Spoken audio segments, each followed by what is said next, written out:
so bored down there. No one talks to you. No one responds. Like it's the most lonely thing. It's just you and yourself.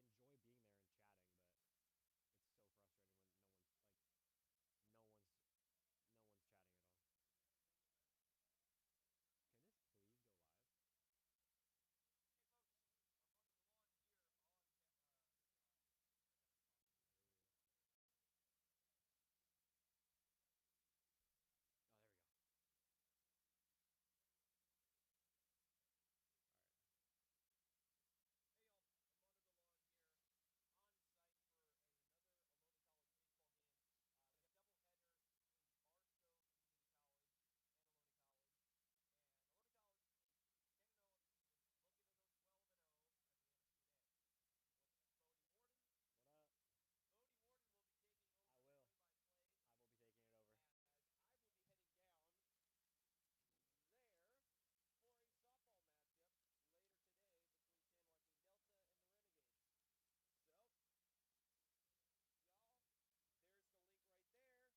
Oh, there we go. All right. What up? I will. I will be taking it over. Get on here. Y'all, get on. Little hitches. Oh. I was gonna say, that's the edgiest you can be. What up? I will. Yeah, we'll have plenty of time to finish this first game. Yep. We're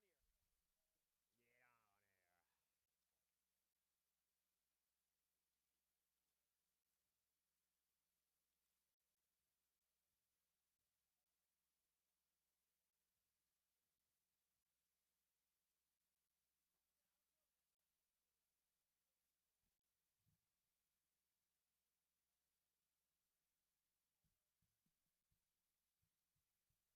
Yep. Uh, I'm good. Yeah. I've been winging it in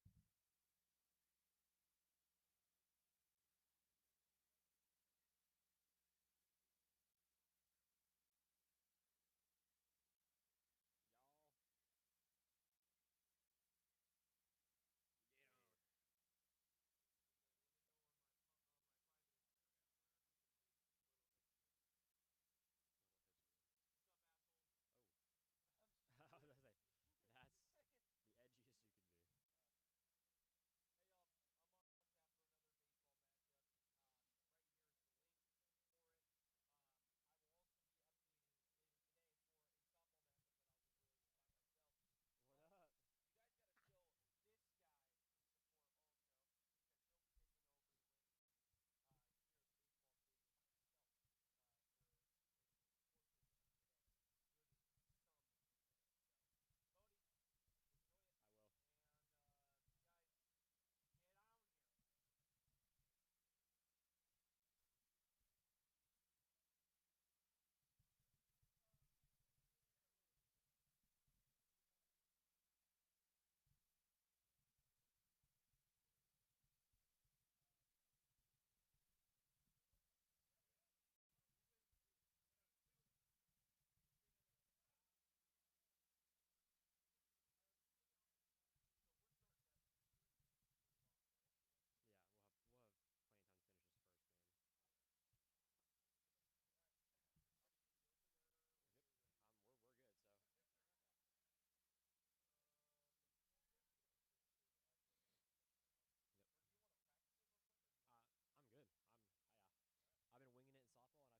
and I feel like I've been doing good. So. Three, two, one. Ohlone College baseball live from the Ohlone College Renegade Field, the baseball stadium here in the Fremont campus of Ohlone College on the basin of Mission Peak in Fremont, California. I'm Romano Galan. I'm joined with Bodie Warden, and folks, we are on tap for another matchup between Barstow Community College and the Ohlone College Renegades. This is going to be game 2 of a 3-game set between these two teams and game 1 of a doubleheader today between these two teams. Yesterday's game really wasn't much to talk about for the Barstow side. 27-0 was the score there, and it was really a day that was incredibly frustrating for them and disappointing for them. One of the main things that went well for them was really just a couple of defensive plays. There was a nice play in center field up against the wall made by Hamel, the center fielder, who is also in the lineup today and playing center field again for Barstow Community College. And then early in the game, Teo Thompson was caught trying to steal second base. So those were some of the notable things that went well for Barstow. They would like for a lot more notables today, I would imagine. And as for the Ohlone College Renegades, they are 10-0 on the season. And you know what's funny is I turned back to Chris Warden yesterday and asked him, when was the last time we had a 10-0 start? And he said, I'm actually not quite sure. So I ran with it, not prior research with this. No prior research to this, my goodness. Hello. And I ran with it, and I said, well, Ohlone College hasn't started 10-0 in forever. Yeah, let's date back to 365 days ago when they were 10-0.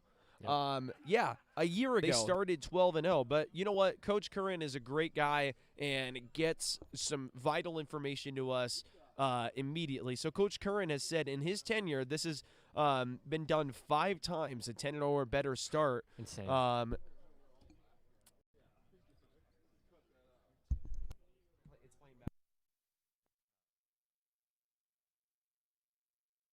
Apologies there, folks. Had to stop because I heard the playback on the stream and lost my train of thought. But as I was saying, Mike Curran, the head coach, since he took over as head coach over 10 years ago, said 2015 we started 11-0. 2017 we had a 12-0 start. 2020 we had a 17-0 start. 25 12-0. Today 10-0, looking for 12-0. And for the Renegades, almost everything is working. Pitching, defense, hitting, everything. So we'll talk more about it when we are back from our break for the national anthem, and we'll speak to you in 30 seconds.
National Anthem is concluded. Thank you for joining us this morning here from the Ohlone College Fremont campus.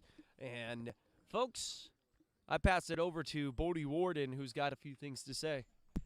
Yeah, I mean, this game, most games that we broadcast here, there's always some talking points about how to improve and how to, get a better jump on a game. But coming off of yesterday, 27-0, this isn't really a competition for them. This is just playing through the motions. All you got to do is just stay with what you've been doing, be confident in your ability.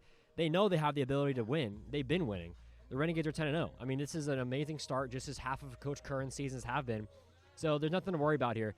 Not really much input for the team to go against Merced. I mean, if I'm Merced here, if I'm Barstow here, I'm just playing loose. I mean, you have nothing to lose. You gave up 27 runs last time. No reason to try and be a hero. Just do what you want to do. Play loose. Maybe get a little stat pad here and there. Try and be the best you can. But I mean, overall, just have fun here. There's no reason to try like it's a World Series. You just want to have fun and play baseball. Yeah, and I mean, these at bats work for your own personal stats. So just give it your best effort. So let's talk about the Ohlone College pitcher for today. They're going to be going with their strong-armed right-hander, number 19. His name is Matthew Anderson. He's making his 4th appearance. He's 3-0 on the season. He's got 12 innings pitched. He's got a 9 Ks through 9, 12 strikeouts on the season with 4 earned walks, 2 earned runs, 4 runs total. He's got a 150 ERA and a .83 WHIP. And you're talking about a Ohlone College squad that has a team ERA of 194 coming into today's game. Oof. And a WHIP of 105. I mean, and a case through 9 also of 941 as a team. They are out-pitching their opponents. Their opponents pitching against them have an accumulated ERA of 11.16. And for the Ohlone College defensive alignment, from left to right in the outfield, in left field, Tegan Riley getting his start today, one of his first starts of the season. Jordan Medina in center field, and in right field, it's Teo Thompson. From left to right in the infield, Kachia Vasquez. At second base, Wagner, who's getting a start. Canberra at first base. Derek Bain is catching for the Renegades. And the first pitch to Hirschi is a low and outside pitch for a ball at 10:33 a.m. Good morning from the Fremont campus. The 1-0 home. Missing the zone. And for Hirschi this season,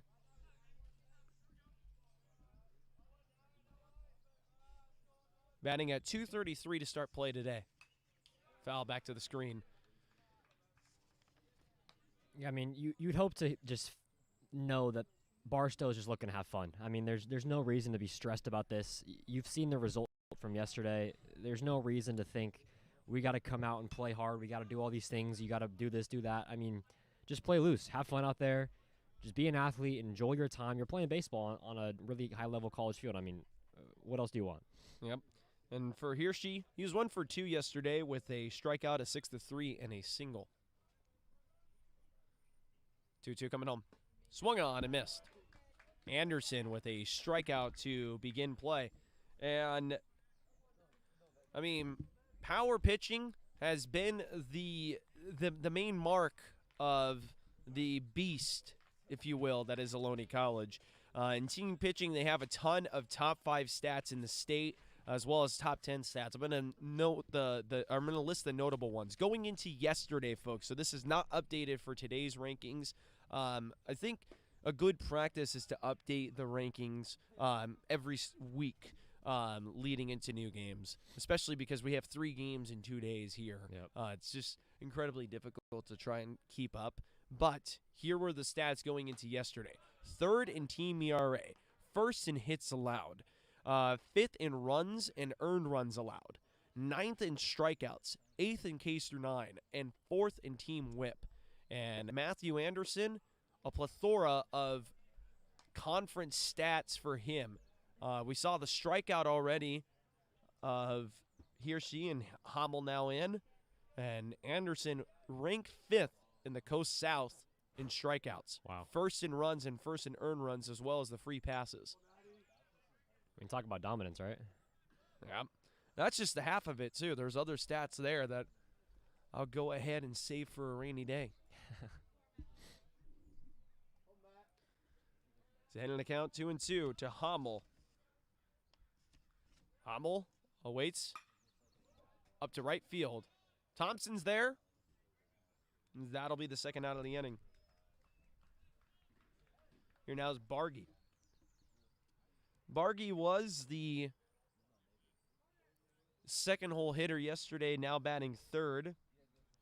Hummel yesterday had a decent day batting 9th, walked and then flew out. And for Bargy, didn't get a hit yesterday. Flew out to center field, struck out looking, and then had rolled into a 1 unassisted. This is up to left field and deep, back at the track, and making the play in left field is Tegan Riley. So Tegan Riley had to patrol north as fast as he could and got all the way back to the warning track there to make the play with about maybe a degree of less than 4 feet of space between him and the fence. Home half of the first due up, it's 0-0 here on the Fremont campus.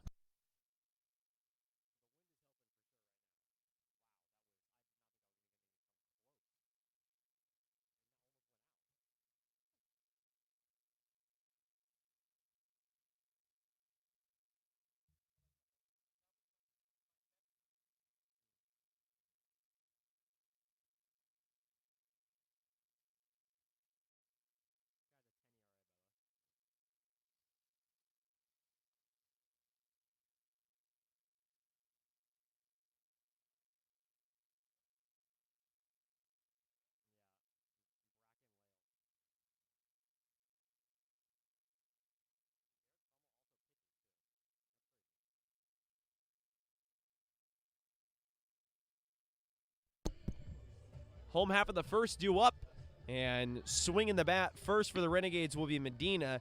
Then it's going to go Vasquez, Bain, Hernandez, Canberra, Riley, Kashia, Wagner, and Thompson. And I just noticed, actually, I didn't even give you the Barstow lineup, so take a listen real quick. He or she will be batting first. Hummel is batting second. Bargy batting third. Amara batting fourth. Vaughn batting fifth. Wells batting sixth. Berkowitz batting seventh. Morgan batting eighth. And Lopez batting ninth. And so for the Ohlone College Renegades, Medina, Vasquez, and Bain due up. And pitching today for Barstow Community College is Bracklin Lale. And he'll be making his 6th appearance on the season. Most appearances on the season for any pitcher on the Barstow pitching staff. My goodness. I'll get you the defensive alignment in just a second. Here's Medina. Medina had himself a decent day yesterday, but really, honestly, anybody wearing the green and gold, I mean, decent is putting it lightly. I'll just say that much. 1-0 coming home. In there for a strike. Yesterday, funny enough, I've never seen this happen before in my entire life of baseball. The first 4 batters of the order for Ohlone College came to hit every single inning except the 9th because, well, the Renegades were leading into the 9th. Into foul territory, and a tough play over there at third base for Bargy as he was going to have to make the over-the-shoulder Willie Mays style catch. So he'll dust himself off. Good effort from him. Let's talk about the defensive alignment. You got Wells in left field, Hummel in center field, and in right field, Vaughn. From left to right in the infield, Bargy, Lopez, he or she, and Amara, and Berkowitz putting down the signs and catching. Lyle has Jordan Medina in the 2-2 count. Medina leading off again for the Renegades. 2-2 to left, and it's a base hit. So a single to start the day for Jordan Medina. Here now is Chewy Vasquez. I mean, that's a great piece of hitting. Honestly, that 1-1 count, third baseman almost made a great, Willie Mays over the shoulder sliding catch. That would have been impeccable, honestly. But, I mean, sitting on that off speed, coming at 66, that's a hard thing to sit on. I mean, you're expecting, near 80s on a fastball, and you got to really break it down and calm yourself down and then get a good piece of hitting on that. I mean, way to just let the ball travel, poke it back to the left side of the field, and get on base. That's all you need. Chewy Vasquez batting at .391 to begin play today. Had himself also a great day. I mean, I don't know why I'm even saying this. Everybody had a great day. When you win 27-0, it's pretty hard to have a bad day for anybody.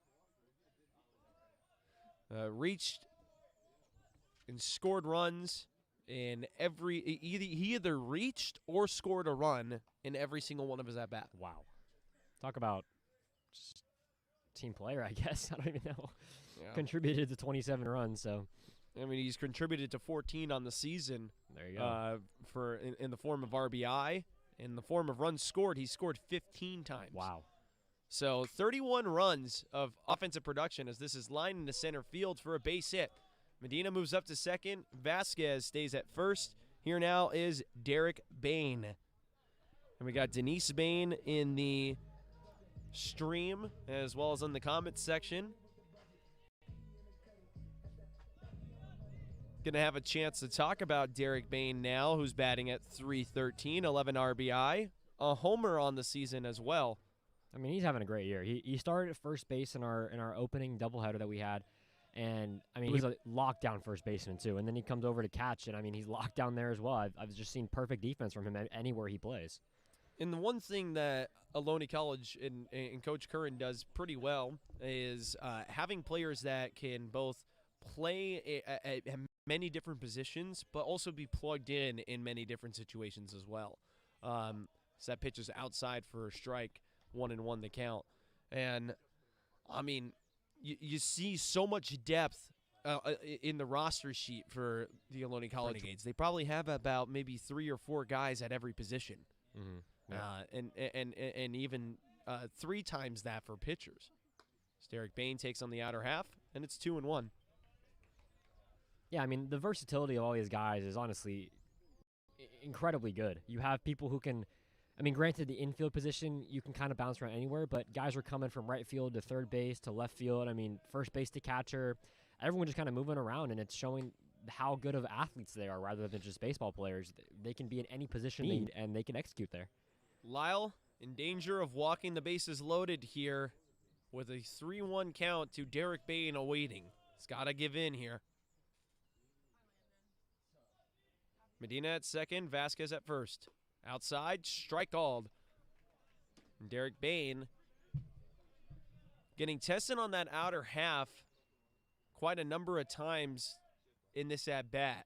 I wonder if a target's going to be set inside at all to change his view of the pitch. Going outside yet again.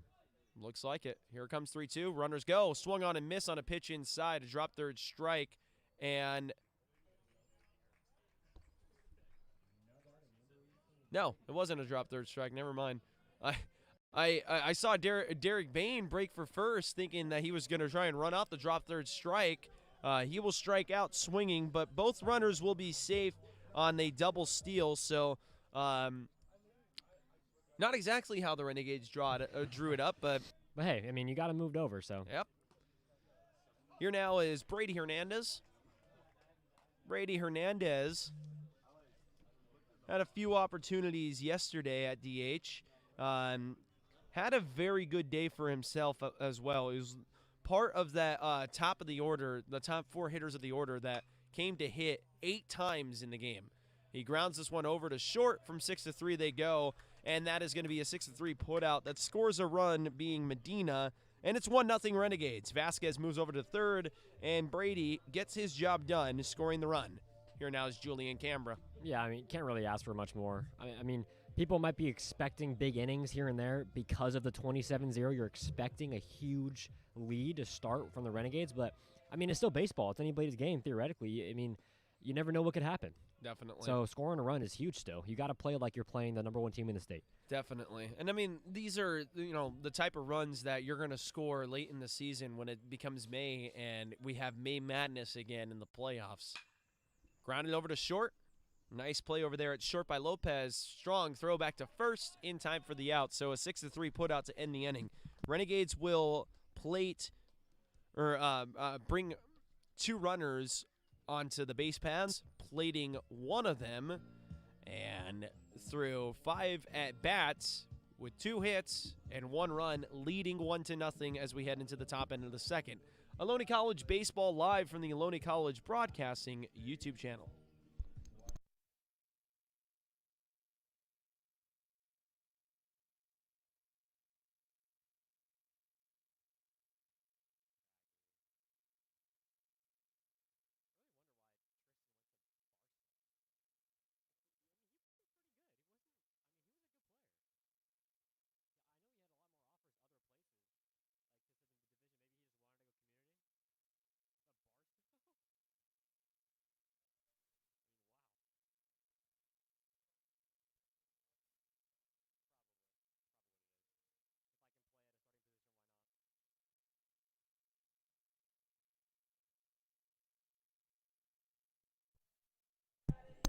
Cara George has a comment that says, "Hi there, 26 is Bagri. My apologies. I kept on writing into my scorecard as Bargy, so thank you for the correction on that, Cara George. Or is it Jorge? Not sure. Now we have a double mispronunciation. Now we have a double going on. mispronunciation on our hands. At least one of them is incorrect. Hopefully, it's the latter in this case, and hopefully my initial, my initial name was correct. But thank you, Kara, nonetheless. And folks, again, I will state if you notice that I'm pronouncing a name incorrectly and you have a pronunciation on your hands, do not hold it. Send it to the comment Just section. tell us. Correct us. We are more than welcome to be corrected. Yeah, we want to hear it. We want to give your boys the proper pronunciation of your name. So. Exactly, and we want to make sure you guys are having a good time also. So thank you for joining us. Amara to lead off here for the Vikings as he swings and misses at a fastball up and in from Matthew Anderson. 89. Wow. Grounded over to short. Chewy Vasquez running play. Has it. Throws it to first. 6-3. I bet that one hurt. Yeah, that was inside. That caught a good piece of Amara. I mean, right on the hands. Like that was probably almost hit his hands on that inside pitch. Coming at 90 miles an hour. He's gonna feel that vibration in his hands for a minute, and it's definitely gonna be a nice little stinger. Yep. I mean, especially with the weather here. It's pretty cold today. It's pretty cold. I didn't even talk about it. Vaughn lines it over to Vasquez. Vasquez 1 out away from producing the ace.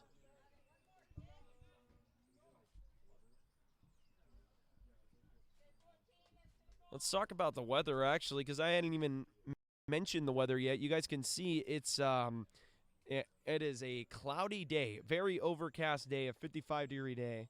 Wells to hit now.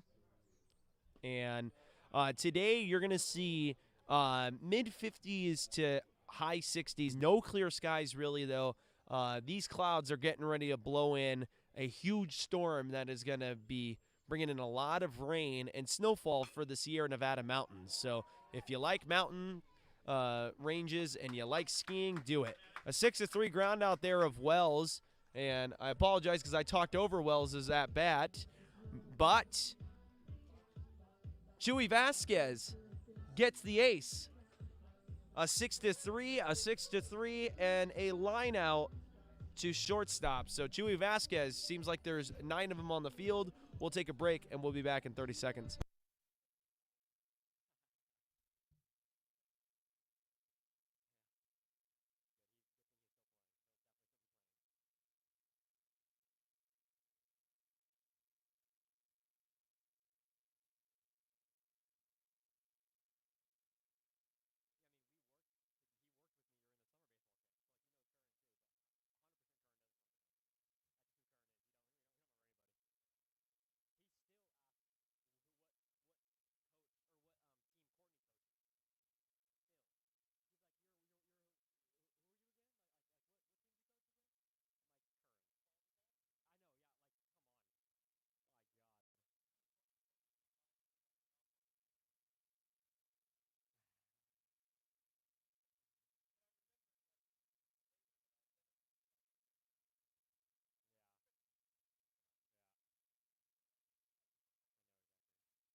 We are back here on the Ohlone College Fremont campus. This is Armando Galan and Bodie Warden bringing you guys the action live from Ohlone College Renegade Field here on this Friday the 13th. Yes, Friday the 13th.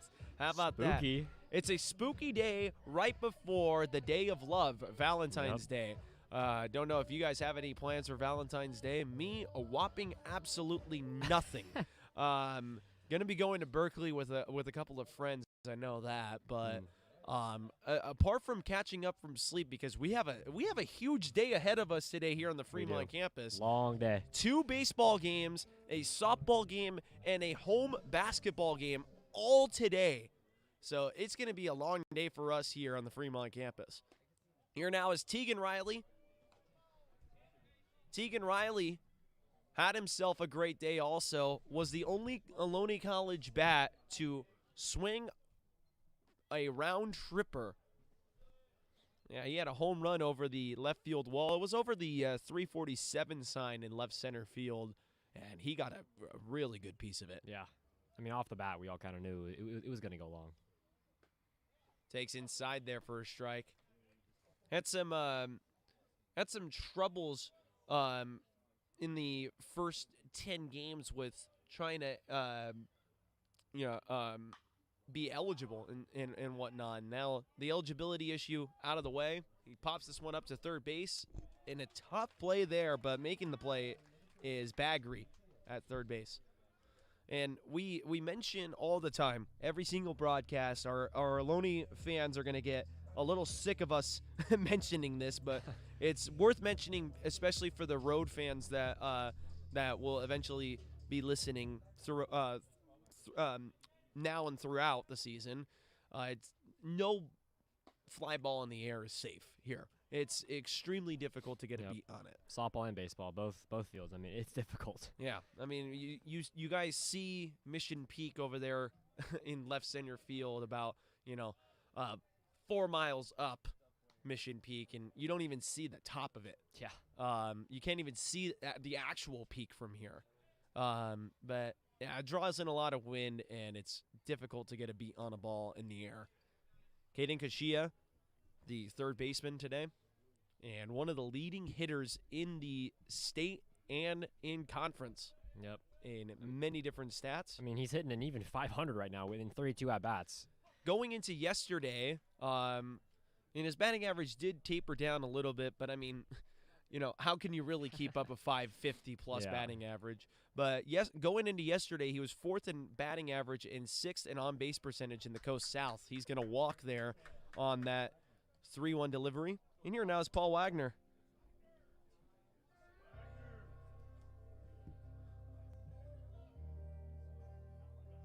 I love Paul Wagner's walk-up song. I love it.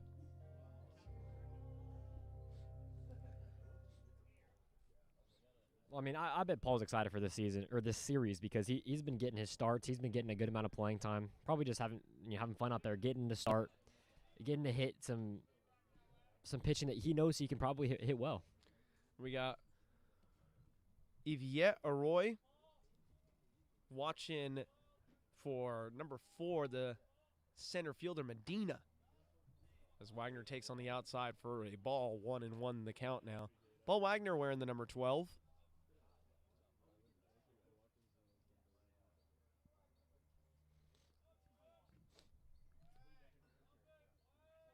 The 1-1 getting ready to come home from Lyle. Runner goes, and the call is a ball, and the throw back to second base is through the extended glove of Hirschi, and it kind of tapped the bag a little bit and stayed in the infield. So crisis averted for the Vikings there, as that could have kicked away and allowed Kashia to move up to second. But it's still a stolen base for him. 1-2, hits Paul Wagner. Well, what's kind of interesting about that stolen base, too, is Kashia was kind of preparing for impact there. Right when he dove in, he was like curled up like a ball, like prepping for just getting rocked, because it looked like the second baseman had to venture all the way into the baseline right where the bag was. So Kashia was sliding practically into his shins. But luckily, no injury, all crisis averted. So the Coast South leader in triples, tied with Chewy Vasquez in that regard. It's Teo Thompson bunting down the third baseline and safe. Talk about a bunt. Oh, my goodness. And that's the reason why he also leads the Coast South in triples right there. You just saw it. His blazing speed down the line. Yeah, I mean, right when that bunt was hit off, everybody in front of us in the front row was like, oh, yeah. Like, you knew off the bat that was going to be a single. Here now is Jordan Medina with the bases loaded. Golden opportunity for these green and gold Renegades. And, I mean, they are not getting tired of hearing that. No. In the dugout right now. They would love to hear that every day. I imagine that is exactly the one thing that Coach Curran is telling them. Never get tired of hearing this. Golden opportunity. Yep.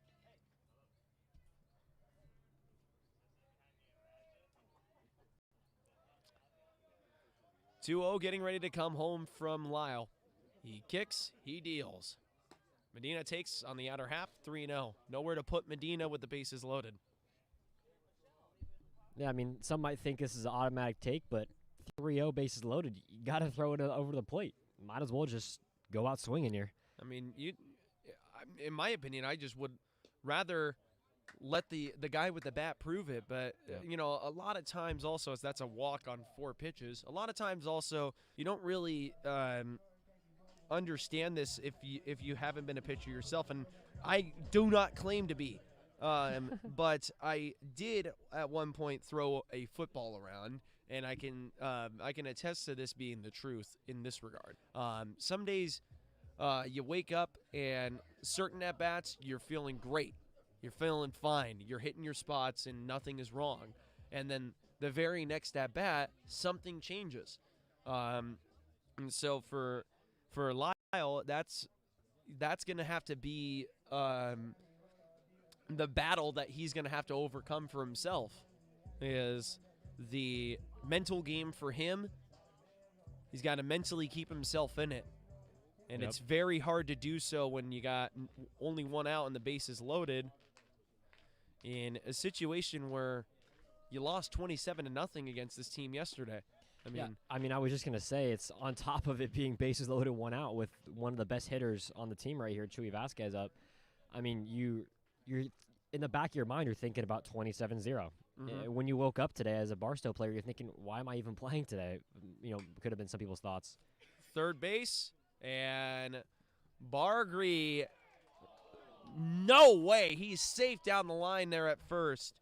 So Bargree steps on the bag for 1 at third base. So the runner at third base being Thompson, who is extending from second, is out on the force.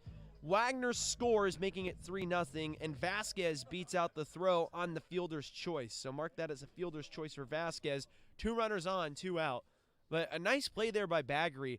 Unfortunate for him to not be able to finish off the double play. Line into right field for Derek Bain. That's going to score a run. Medina comes around to score, and Chuy Vasquez to third base. RBI single for Derek Bain. This has kind of been the theme of yesterday, too. It's been the 2-out rally. Once that 2-out hits, everybody seems to find a spot in the field to just put the ball in play. And knowing the speed of the whole entire 9 guys in the lineup here, I mean, they're running for days. Once the ball's in play, you're just running, and it's a field day of track and field out there.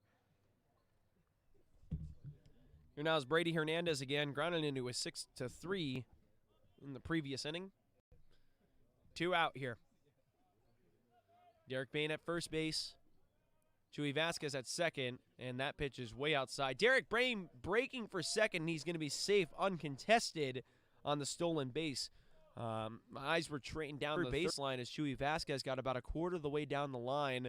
Tried to entice a throw from Berkowitz, the catcher, but he keeps it in his back pocket. Doesn't see Bain steal the base. So now it's a 2 RBI opportunity now for Hernandez with 2 runners in scoring position. He's ahead in the count, 2-0. Well, I think we should consider Derek Bain a base-stealing threat now. How many on the year? I believe that's the number 3. Wow. And, I mean, you're talking about a catcher here, folks. I mean, a catcher is not expected to be blazing speed down the line and stealing bases and whatnot. A catcher literally for about 2.5 hours worth of a 3-hour, 4-hour game is squatting down, on his knees the entire game. And so, catchers get sore legs and they don't move as quick as other runners, like outfielders, for example, who use their legs to go track baseballs, 40 to even 200 feet away from them. I mean, catchers aren't meant to be fast, but I think I say that too because with this stolen base, I believe Derek Bain is second on the team of stolen bases. Oh, my goodness. Number 1 is Caden Cuccia with 5. I'll go ahead and take a look. Everyone else either has 0 or 1, I believe. Wow. So Bain is now well in the lead, in second. So it's a walk for Hernandez. Canberra lines into left field for a base hit. Derek Bain rounding third, and he's scoring on the play. I mean, Derek Bain scoring from second on a single between the 5-6 gap in left field. Renegades rolling up 6-0. We couldn't have placed that stolen base stat any better. Bain shows off his speed, his wheels over there, scoring on a slow ground ball to left field. I mean, that, well, with Wells' arm, I mean, that could have been a play at the plate, but Bain's speed is just something else.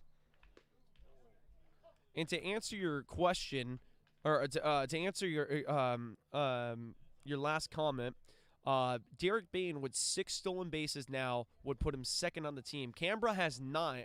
No, I'm looking at the wrong stat. Give me 1 sec. Line over to Bagri, who goes to the bag for the 5 unassisted. So Bagri having a good day at third base himself. Good effort all around. Ends the inning there. But not before the Renegades were able to plate 10 hitters and score 5 of them. Tegan Riley, unfortunate for him, commits 2 outs, flew out to third base, then grounded out to third base. So, wow. 5 unassisted to end the inning. We'll be back in 30 seconds after this quick break, and we'll get you the actual stolen base numbers when we're back.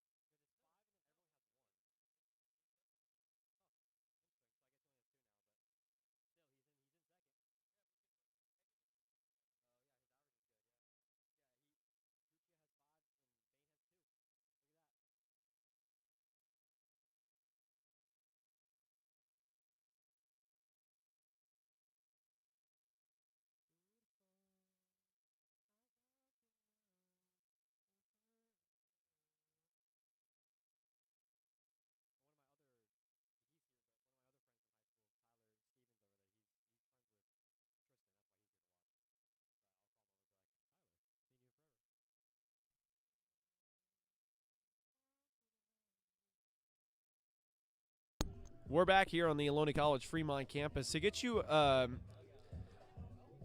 Derek Bain's placement in stolen bases on the team, second with 2. Yep. Talk about wheels. I mean, your catcher's sitting second on the team with 2 stolen bases, and Caden Cucci has 5. So yes. I'm surprised Teo Thompson doesn't have more, actually. So due up here in the top end of the third inning is Berkowitz, Morgan, and Lopez. And this, right now for Barstow, I mean, you have to think to yourself, you want to get something going now, as Berkowitz is going to take on the outer half for a strike.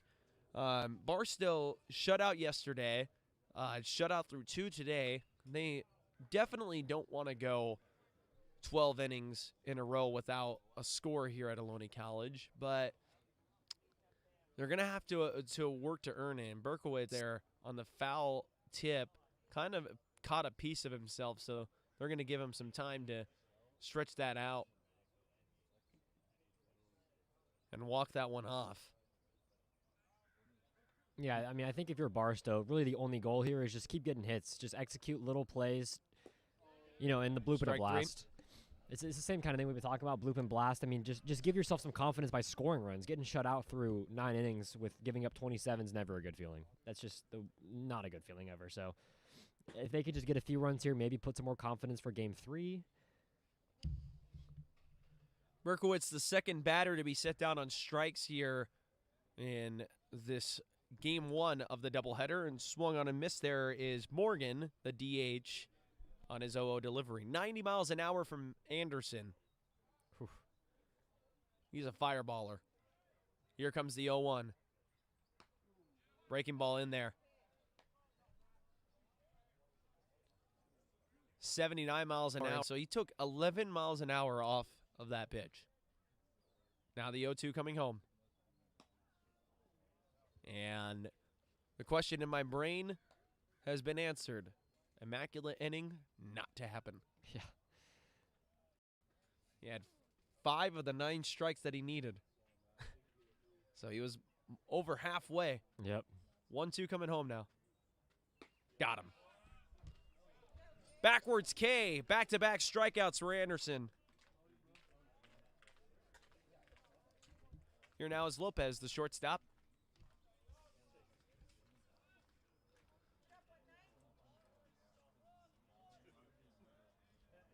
Lopez grounded into 2 4-3s yesterday, so looking for better fortunes today.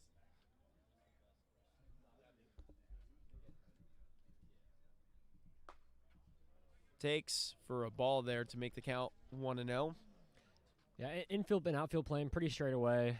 I mean, there's obviously the gap up the middle. That's probably the best thing Lopez is looking for here. Just kind of poke it right back where it came from, up the middle for a hit.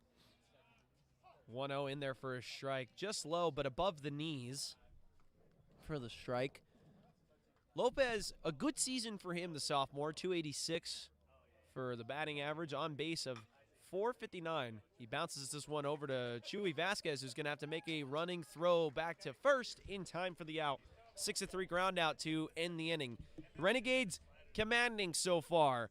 It's been 9 up and 9 down for Barstow. They really haven't even threatened yet to get a runner on base. We'll have to wait until the 4th inning to do so. And for the Renegades, 5 hits, no errors made defensively, and 6 runs scored. We'll be back in 30 seconds.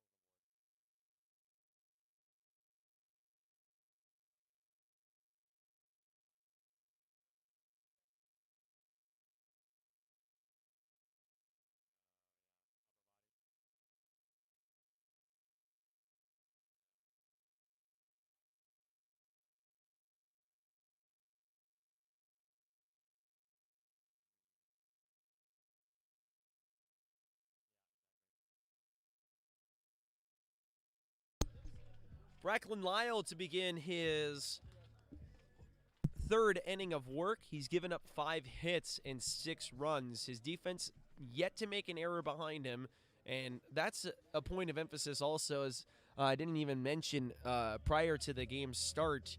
Yesterday, 7 defensive errors committed by Barstow Community College, and never is that a formula to win with. And so Barstow hoping for cleaner defense, but so far, through 2 innings and a 3rd to boot, so good compared to yesterday. Yeah, I mean the seven errors just contribute so heavily to losing 27-0 because you can just keep the ball rolling, which is, as Barstow, you don't want to do. That's the opposite. You need to stop the ball from rolling. And I mean, if they can keep the errors to 0 or just less than 7, it's not going to be as big of a blowout as it was yesterday. Otuda Kashia, outside for a ball. Yeah, most definitely. I mean, a lot of those runs that Ohlone College scored yesterday were off the back of the errors. Mm-hmm. And without those errors, I mean, the Renegades probably still score double digits, but keep it under 20, I would say. I would assume so, too. And so this is grounded over to Lyle, who flips it over to first for the out. A 1-3 put out against one of the better hitters, not only in the Coast Conference, but in the state. Yeah. Caden Kashia. Here now is Paul Wagner. Yeah, Kashia's on a heater right now. He's practically impossible to get out. I mean, his on-base percentage is sitting around 600. His slugging percentage is sitting around 625 with an average of 500. So half the time he's getting on base from a hit, which is incredible. I mean, that's just incredible. Yeah. Paul Wagner to swing the bat here behind in the or ahead in the count rather, 1-0. Here comes the 1-0 home. Grounded over to short. Good play over there by Lopez. Back to first in time. Nice play. Not easy again there. And nothing has been easy on that left side of the infield. Mm-hmm. But for Baggery or for Lopez, nothing easy. And staying composed and not making mistakes is that left side of the infield so far for Barstow. Knock, knock, knock on my head. Yeah, I mean, that was a pretty impressive play. I mean, if you were to see that, you'd be like, well, there's no way this Barstow team committed 7 errors yesterday. I mean, that's a great play. That's something that's just lockdown defense. He stayed composed, good throw on the line, and just got him. So I'm thoroughly impressed, and I hope that they can keep this the rest of the way. Teo Thompson, the 9-hole hitter. Not your typical 9-hole hitter who, 9-hole, of course, in baseball, synonymous with being probably a bat that you're not particularly fond of if you're a coach. But for Teo Thompson, not so much. And we'll have to talk about his stats the next time he comes up as he grounds it over to Lopez for a 6-3. Man, I have bad luck today so far when trying to talk about stats for guys. Oh, well. 6-3 ground out, and we'll head to the top end of the fourth. It's 6-0 Renegades.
Matthew Anderson to begin his fourth inning of work, and so far for Matthew Anderson, it's been pretty dominant.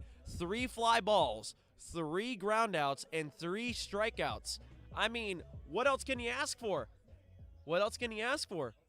3 ground balls, 3 flyouts, 3 strikeouts. You got every category right there that you can ask for. Yeah. How else can you get outs? 3 drop third strikes? I don't think Derek Bain would like drop third strikes on his ledger, even though we don't need to keep track of that, and that's not a stack that we do keep track of. He does in his brain, I would imagine. He'll think to himself, man, I need a tighter grip. I know. Derek Bain doing a great job over there at catcher. Yet to be tested with a stolen base opportunity in this game. And Hirschi, the leadoff hitter, ahead in the count 3-0. The closest Barstow has gotten to a base runner today. They will have no inside for a strike. Thought that was ball 4. Hirschi playing that second base today. 3-1 delivery coming home. Grounded over to Chewy Vasquez, but Kashia's going to cut it and throw it to first in time for the out. 5-3 put. I mean, great play at third right there. That's one of those plays that it's the shortstop Chewy. It's just such an amazing fielder that he can make that play. But I mean, if you guys are all baseball fans watching at home, you know third base has priority on any of those short ground balls. So a great way, I mean, by Kashia to just cut that off, make a great throw to first, and just keep it solid. Hummel, the center fielder, check swinging and appeal to first base, says yes on a pitch way outside. Hummel would like to restart this at bat. Yeah, it's not a good. I mean, mentally, it's not a good start. You see a pitch that you know you should be taking, and you just you offer at it, and unluckily go around. 0-1 in there for a strike, and I mean that's just heads up pitching right there by Anderson. You get a guy to offer at a pitch way outside. Now now the batter's thinking, okay, I'm just gonna take this next pitch. Good time to rush a fastball by him. Exactly. 0-2. Outside, almost at him. Ooh, almost with the same exact pitch as the first pitch to the at-bat. Yeah. If I'm Hummel here, I'm going to sit fastball inside. Yeah. I'm just going to not swing at anything else. 1-2 coming home. Breaking ball outside. Matthew Anderson hitting his spots so far.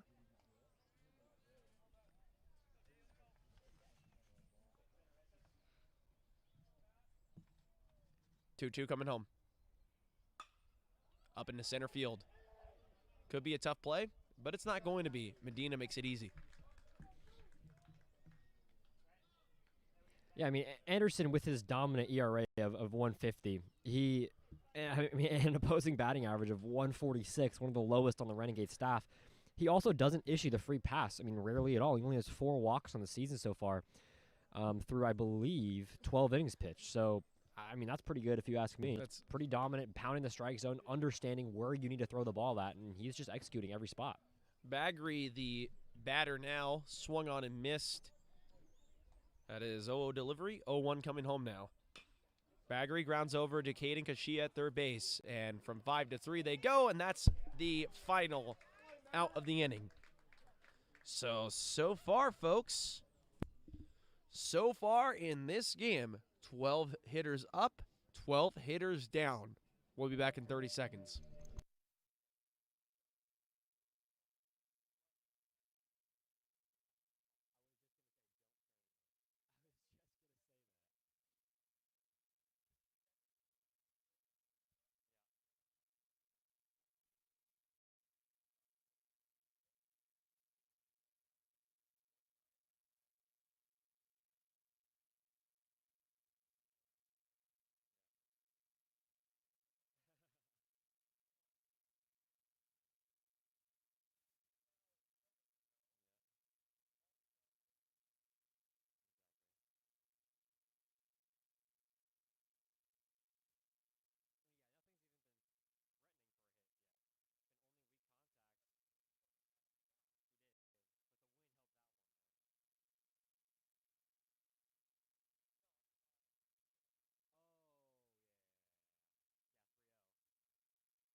Jordan Medina to lead off this top end of the third inning. And, folks, I mentioned in the fourth inning. My goodness. Hey, I'm an inning behind. Bottom end of the fourth inning, by the way, not top end.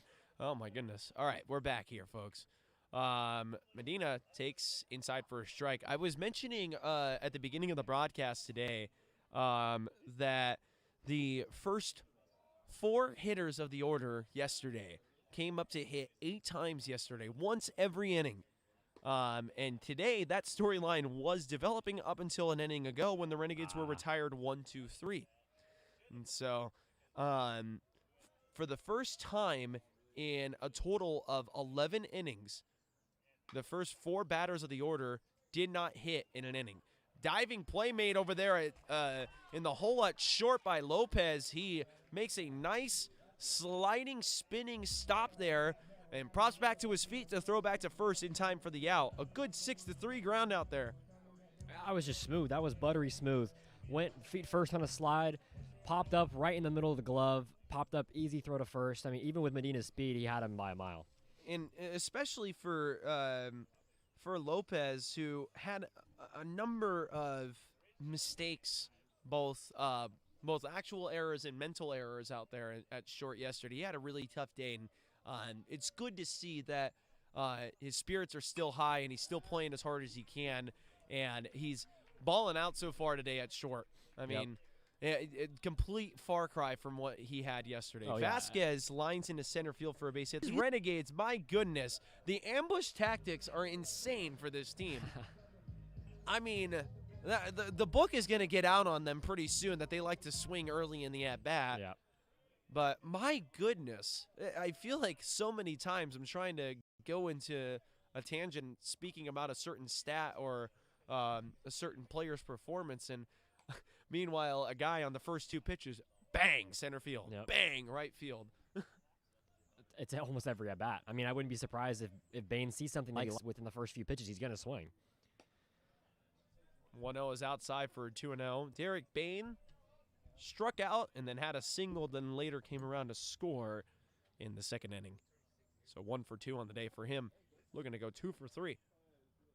2-0 coming home. In there for a strike.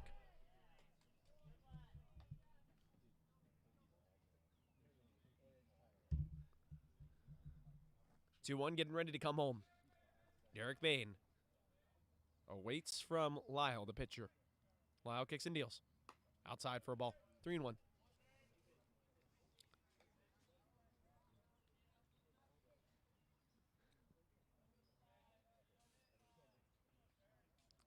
Lyle gets a sign for his 3-1 delivery.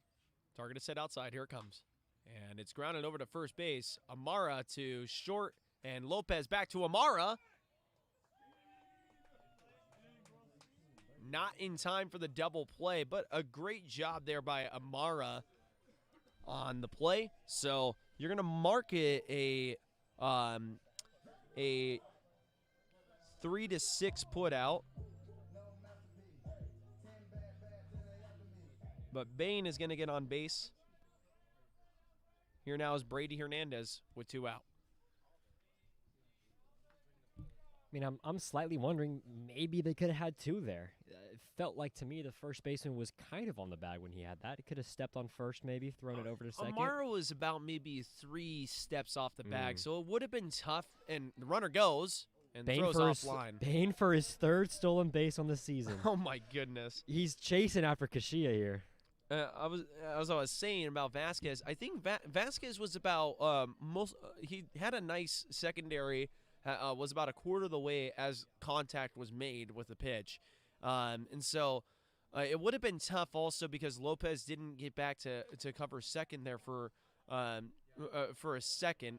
And it was a little bit late because that was such a sharply hit ground ball. So I imagine if Amara did take the time to go step on the bag and then throw it, Lopez maybe 50-50 chance he gets the tag on there. Yeah, good point. Especially with Chewy. I mean, his speed, his base running ability is amazing. Yeah, I mean, you can nitpick it, but Amara did a great job. Line into left field and deep, way back there. Bye, baby! Brady Hernandez, the freshman utility infielder, DHing today, a 2-run homer over the left field wall between the 315 and the 347. That was blasted. That is a big boy home run there by Brady Hernandez for the first one of his collegiate career. Talk about a swing of the bat. I mean, off the bat, everyone was like, uh-oh, that's going yard. I mean, that was far. You could see it bounce up. I mean, there's behind our fence, we have a little bit of like a divot right behind the wall, and that landed up where we could see it land on the back brick wall. So that was a swing and a half right there. Once upon a time in 2023, Emmett Finney was a incredible hitter for Ohlone College. This is line to left and foul. Camera the hitter. Emmett Finney hit off that brick wall over there, right off the center of it on opening day, and that was absolutely blasted. I mean, that was one of the hardest hit balls I've seen in a while. Brady Hernandez, eerily similar. Over to third base, Baggery to first, and Amara squeezes it, and that'll end the inning. Hernandez with a 2-run homer, and really, I mean, before the 2-run homer, you were thinking to yourself, this is looking like a good defensive inning again for the Vikings, and then got snake bitten by that 2-run homer. So good swing of the bat for Hernandez, and Anderson's going to come out for his 5th inning of work, and in 30 seconds, we'll be back to bring you the action. Ohlone College leads by 8 with 7 hits as a team.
Renegades rolling here in this top end of the 5th inning with 7 hits as a team and 8 runs scored. Most recently and notably, Brady Hernandez with a 2-run homer, his first of his collegiate career, the freshman. And Matthew Anderson to begin his 5th inning of work. Oof. So far, very, very good. 12 up, 12 down. Amara the batter.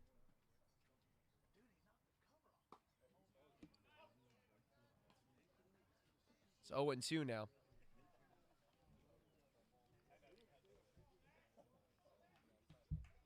Now the 0-2 coming home. Swung on and missed, but it's a drop third strike. Bain is not going to be able to make a play here as it gets behind the backstop, and that is going to be the first base runner on a drop third strike. And really, honestly, Bain will be frustrated with himself. I can already see it. He is frustrated with himself. But it kind of was a bit of a wild pitch out of Anderson, too. So really nobody is to blame there. Just a freak play. And Amara gets aboard. He'll be the first base runner of the game. Well, I mean, getting a first base runner here is huge because you can really change up a pitcher's momentum and motion when there's a runner on the base. I mean, you can have someone, cooking with no one on base for 5 innings, but once there's one guy over there at first base, the whole motion changes, his whole thought process, you have to check the runner a few times, make sure he's not on the move. It's kind of a whole mental process that Anderson's going to have to go through, and maybe if you're Barstow, you're hoping this messes him up. But, I mean, all you can do is hope, honestly. Definitely. Inside to Vaughn, the right fielder, who takes 2-1 the count now. Josh Vaughn batting at .250 to start today's game. He's got 40 at-bats on the season. One of the leading batters in at-bats for Barstow Community College. The only one with more at-bats is Scott Hershey, second baseman. Both of them being sophomores on this squad. 2-2, getting ready to come home from Anderson. And a sliding stop there by Derek Bain. I imagine he's going to be extra, extra smooth with his sliding stops now. Yeah. Doesn't want that kind of drop third to happen again. Yeah. 3-2 getting ready to come home. Anderson wants a put away. Here it comes. Inside, and it popped him up. Anderson makes the play on the fly. I mean, that almost hit him. That was such an inside high fastball that just rose right on the hands. And he just got the barrel around and popped it up and, a little backwards mini leap right there from Anderson and check him back at first, but, no avail at first base. But I can't believe that didn't hit him. I mean, in his hands right now, he's feeling like he just got hit. Swung on and missed. Ball kicks away from Bain. Runner goes. Bain with a strong throw to second, and he gets him. Incredible by Derek Bain. Oh my goodness. Oh man, Derek Bain. He was so upset with himself on the drop third strike. I imagine as he was turning and throwing there to try and pick off the runner Amara, he really wanted to make up for that drop third strike, 100%, and he did. 100%. He's in his mind as this goes away. He's like, I'm going to get him. And, Amara was at least more than halfway down the line by the time Derek Bain was getting ready to make his motion to throw. Amara, 9 times out of 10, would have been safe on that. But Bain, a superhuman effort there on the throw. I mean, that was a strike. That was crazy. Wonder if we could have gotten the speedometer to check the speed on that throw. Upper 80s for sure. For sure. 1-2 coming home. Struck him out. Wells down on the backwards K. So we are through 5 here at the Fremont campus. We'll through 5 top half of the innings. We're still waiting for the bottom end of the 5th.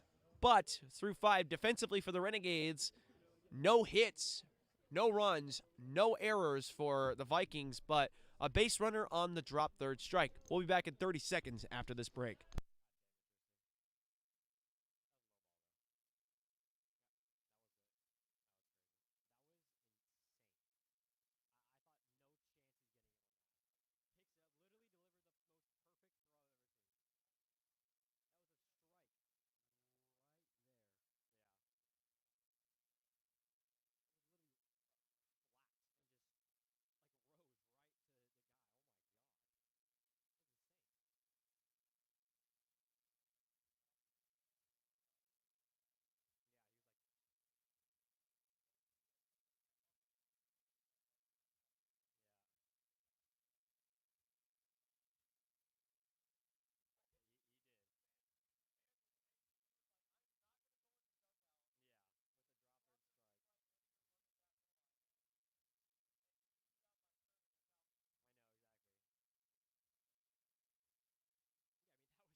We are back here on the Ohlone College Fremont campus. I'm Romano Galan, joined with Bodie Warden. We're through 5.5 right now in the bottom of the 5th inning. Renegades lead by a score of 8-0. 7 hits for the Renegades and no errors, no hits, no runs, no errors, and 1 base runner for the Vikings.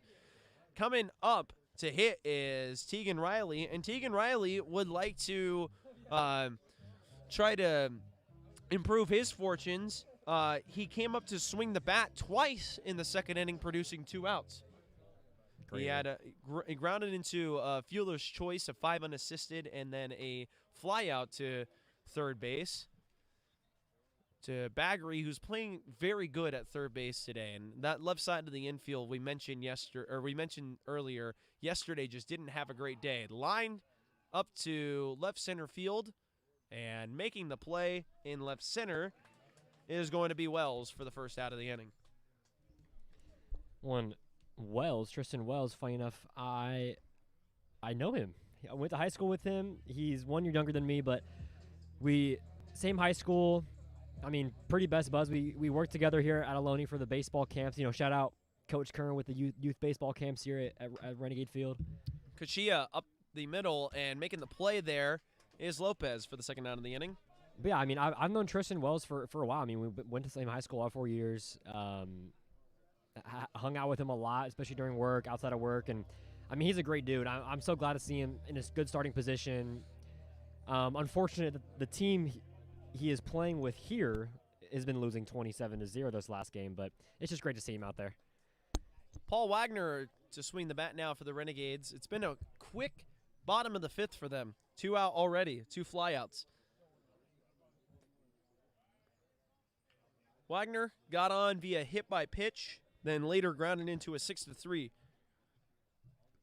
He takes for a ball, making the count 1-1. Here it comes now from Lyle. Outside, 2-1. I want to thank our live audience on the YouTube live stream for being such a gracious audience and leaving comments, leaving likes, leaving subscriptions, I hope. I will say that there have been a lot of subscriptions. I've looked at the analytics of our channel recently, and there's been about 30 to 40 plus subscriptions within the last week. So that's incredible. Thank you all for doing what we ask. Wagner takes inside, and I guess that pitch was below the knees. I didn't quite see it, but Wagner's going to walk there. Again, 2-out rally. Get a base runner aboard. Thompson up here, seeing what he can do. Probably going to poke it somewhere in the outfield. All right, I have to make up for the last time. Thompson, a 9-hole hitter, and this is typically not something you hear from a 9-hole hitter. 344 batting average, 432 on base, 469 slugging. Usually, like I said, the 9-hole is a slot for hitters that coaching staff is not particularly fond of, but not the case for Teo Johnson. 9-hole is his spot, and he is incredible as a hitter in his own right. I mean, you can go to any other school, and he would be the focus. Yeah, Thompson is an amazing player. Speed threat, hitting threat, fielding threat. I mean, all-around threat on the field here. Takes outside there a little bit. Outside, called for a strike on that 63-mile-an-hour pitch, so he's behind 1-2. Teo has gotten a hit and grounded into a 6-3 today so far, so 1 for 2. Runner goes, and it's a called strike 3, late call there on the strike 3 to end the inning. So backwards K of Teo Thompson, and that'll end the inning. Anderson's going to go out for his 6th inning of work. We'll be back in 30 seconds.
We are back here on the Ohlone College Fremont campus. This is Armando Galan with Bodie Ward, and you are watching Ohlone College Baseball live from the Ohlone College Athletics YouTube channel. And folks, real quick, I got two very, very heartwarming messages from coaches here at Ohlone College yesterday on my way home from the games that we had yesterday. A ton of festivities. It was from Coach Lauren Ermey, and Ermey, the assistant coach for Ohlone College softball, in the comment section right now saying, "Let's go OC." She thanked me for all the hard work that me and Bodie do behind the scenes. And Curran sent me a really nice text about how he loves my broadcasting. And I just got to say to you both, thank you so much. To be appreciated, it really honestly is just something that I value. And to know that you guys appreciate the work that I do it's heartwarming. So thank you. And Anderson, beginning his 6th inning of work, he's in the count now, 1-1 to Berkowitz, the catcher. Yeah, and kind of back to what you were saying, we put in a lot of work here. I mean, we have behind-the-scenes interviews sometimes with some players, little spotlights here and there, finding the stats, finding what you guys as fans want to hear. You want to hear the good numbers, the fun little facts about each player, and just making it the best experience for y'all. Yeah, definitely. And also, kind of selfishly a little bit, we like to do away from the selfishness of us as broadcasters, but a little selfish here for myself. I always am trying to think of ways to improve broadcasts, and that includes, finding as much information as I can in regards to, like rankings, in regards to stats, and, fun little quirks about, like, numbers, like who's worn certain numbers before, and all these different things. We think of so many different things. 2-2 and grounded up to the left side. Chuy Vasquez with a diving play. Back to first, not in time. The first hit of the game for the Vikings. So no-hit bid ends in the 6th inning. Dang. Good job by Berkowitz. He hit it right into the 5-6 gap where it was just really hard. Kashia had a diving play at it, and it went through his glove. And then Vasquez with a sliding stop.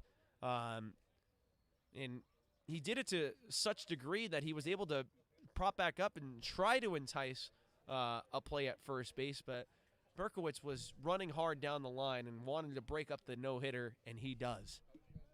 Yeah, because I know as an opposing team, I've been on the opposite side of a no-hitter before, and it's all you're talking about in the dugout. It's just get a hit. We can't be no-hit. Like, we can be shut out, sure, but let's at least put a runner on the board. I mean, and perfect game. That was a perfect game until the 5th right there for Anderson as well. So until that drop third strike, but as a team, you're just hoping you can get rid of that no-hitter. And so I know that the hitter right there was sprinting down the line saying, I got to get on base here.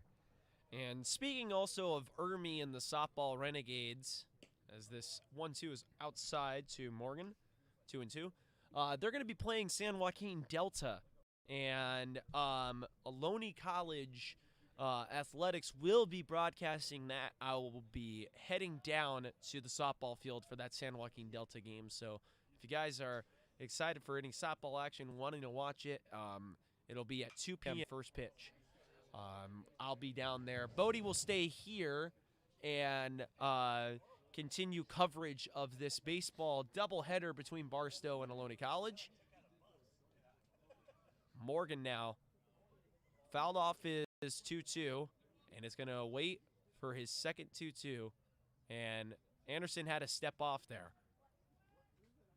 So they'll reset. Anderson, not much pitching from the stretch today. And he swings and misses there, did Morgan, for a strikeout.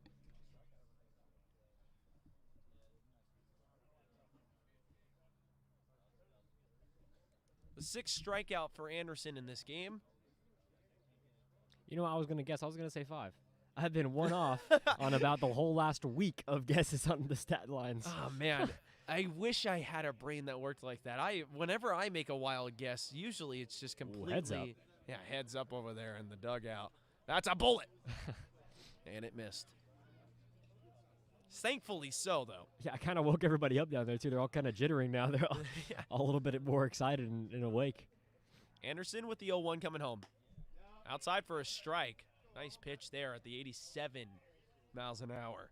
Lopez, the shortstop. The left side of the infield, it was a tough day for the Vikings, but yesterday was the tough day for them, but today, a much better day for them on the left Agreed. side of the infield. I mean, they've been practically solid. a perfect game for them. They've been solid, incredible. There hasn't today. been one situation where we've said, well, they could have done this, could have done. I mean, it's been perfect, which is miles better than yesterday. It's a whole new defense out there practically. 0-2. It was offered at and check swung and grounded over to Canberra at first base, who goes and makes the one unassisted there for the putout. So back to the top of the order we go. Here's Hershey, the second baseman. Moving up to second on the play is Berkowitz. So he'll be at second with 2 away. And an RBI opportunity now for the Vikings. They definitely would love an RBI to get across here. Agreed. And finally break this bid of no scoring for them. They haven't scored yet here at Ohlone College. I mean, it's a tough pitching staff to really try and find any form of rhythm against. Mm-hmm. And then it's on the flip side, it's a tough team to find rhythm on the mound against for Ohlone College. I mean, it's a broken record, of course, but worth noting. Yeah, I mean, something that the Renegades are just so good at doing is carrying momentum with them all 9 innings. Once there's a ball rolling for them, it never stops. It's just so solid, and there's nothing that can, individually stop these players to keep them from continuing to be having their strong presence either on the mound, in the field, or on the plate. Hershey, even in the count 1-1, awaiting his 1-1 from Anderson. Anderson checks the runner at second, checks again, now kicks and deals. Fouled back to the screen. Hershey swinging at a pitch inside, caught it off the skinny end of the bat. And this Viking team liking the pitch inside. A lot. We've been seeing a lot of swings on pitches inside for them. I mean, that's toughness, though, because It is. I mean, me myself, I shy away from pitches inside. That's just because I don't like pain. But then again, I've lost 61 pounds recently because of the gym, so maybe I do like pain. Maybe. A different kind of pain. A different. Lactic acid is a good kind of pain. 2-2, getting ready to come home from Anderson. Foul to the right side. Funny enough about the lost weight. Now, just give you an idea. Back when I was first here at Ohlone College during 22 and 23, I was upwards of 240 pounds. Now 176. And Curran today said, he looked at me and he asked me, "Have you lost weight?" I said, "Yeah, 61 pounds actually." Swung on and missed there. Here she swings and misses at his 2-2 delivery. And that'll be the 7th strikeout of the game for Matthew Anderson. And we'll see if he gets a 7th inning of work. I know Ohlone College wants to try and utilize their bullpen a little bit, so we will see. But home half of the 6th due up, and due up for the Renegades will be Medina, Vasquez, and Bain. We'll be back in 30 seconds after this break. Ohlone College leads by a score of 8-0.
We are back here on the Ohlone College Fremont campus. This is Armando Galan with Bodie Warden. Bracklin Lyle is still pitching for the Vikings, and I mean, I know it's 8-0 right now, and this is going to probably come as a controversial statement, but I think Lyle's actually not done a bad job at all today. I agree.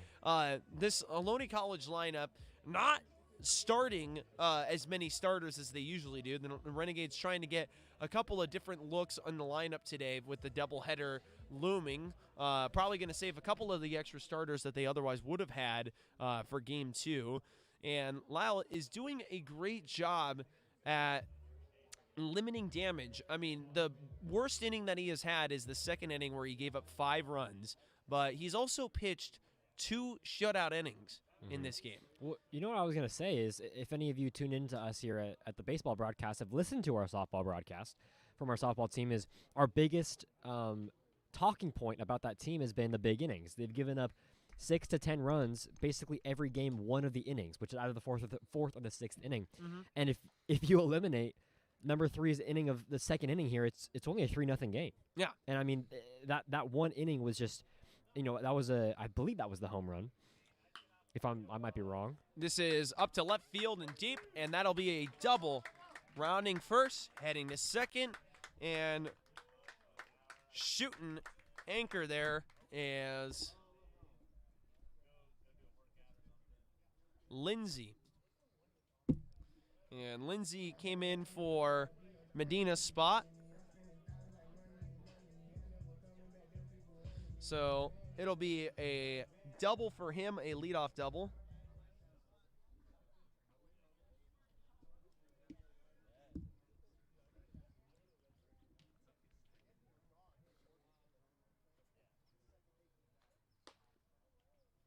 Chewy Vasquez now in and taking inside there for a ball, 1-0. Yeah, Brendan Lyle looking to try and work his way through the 6th inning here. But I mean, kind of back to our point, he's been pitching pretty well. I mean, considering this team, especially with the obvious of the 27-0 we keep talking about yesterday, Lyle's been just, I mean, you can't say dominating, but you can say pitching very well compared to what you can say pitching very well for sure. Compared to what has been happening the previous game and just the previous pitchers, only giving up 1 inning of 5 runs and then 2 innings of 2 or less runs and then 2 shutout innings. I mean, that's impressive. And it's worth just stating. I mean, his teammates had more trouble trying to figure out the Ohlone College lineup, and really even stuff so simple as getting the ball over the plate, getting pitches over the plate. 2-1 coming home to Vasquez. He takes inside, and it's 3-1 now. Yeah, because when you hear a game such high scoring as yesterday's, you think that the winning team probably just hit an insane amount of balls. And Chelsea, thank you for the correction. Like jail, got you. Lail. Okay. Glad we got that. That is popped up to right field and foul down the right side. Yeah, you hear a 27-0, and you're like, wow, they must have just been hitting like crazy. It's just hit after hit after hit. But really, I mean, the story was what you said. It's just kind of get the ball over the plate. There were 4 hit batters in 1 inning alone, and just an insane amount of walks. So you were giving the Renegades free passes, and then they'd score those. They would score off of the opportunity that Barstow was giving them. So when you throw the ball over the plate, like Lael is right now, you're going to keep it below 10 runs probably. Lael looking for his put-away pitch here. 3-2. Line to left center field. Hit pretty well. It's going to be off the wall here on a bounce and in the gap for a double. An RBI double for Chewy Vasquez. Half a day Chewy Vasquez. My goodness. He has yet to be retired. Reached on a fielder's choice. Had 2 singles and now an RBI double. He has seen the ball well Lindsay today. And I believe that's going to do it for Lael today. So he will give up 9 total hits, 9 runs, and also have the responsibility of Vasquez at second.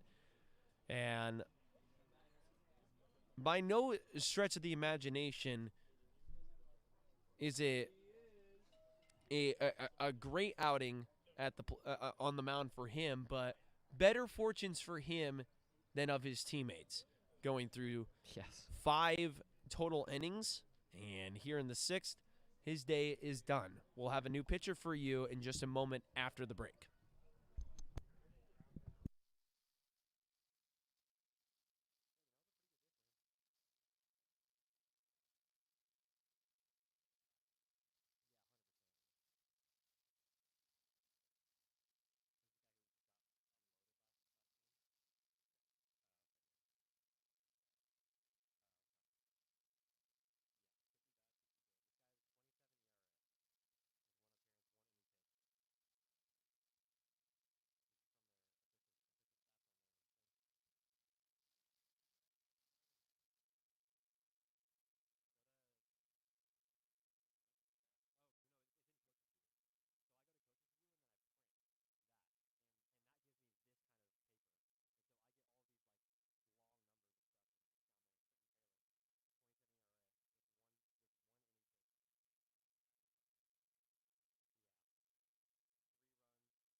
Trenton Trailer.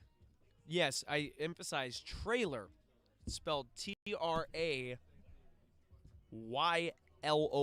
Yep. From Kendai Takasaki High School. And, I mean, Takasaki, it's going to lead me to believe that this is Japan, and that this is a Japanese-born ball player, but I don't have specifics on hometowns because they don't have that on their roster sheet for Barstow. So anybody with insider information, feel free to correct me on that. But I'm going to go with the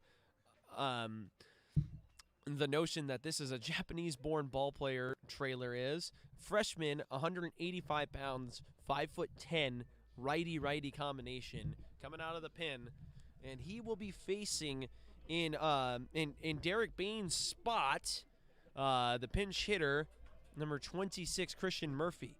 Murphy came in yesterday and did a very great job in the lineup when he had his opportunities. And, I mean, really everybody who touched a bat yesterday had a great day. So he's behind an account 0-1.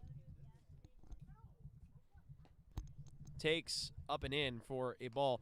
He's batting at .421 with a .500 on base, .474 slugging. Great numbers. So 1-1 getting ready to come home.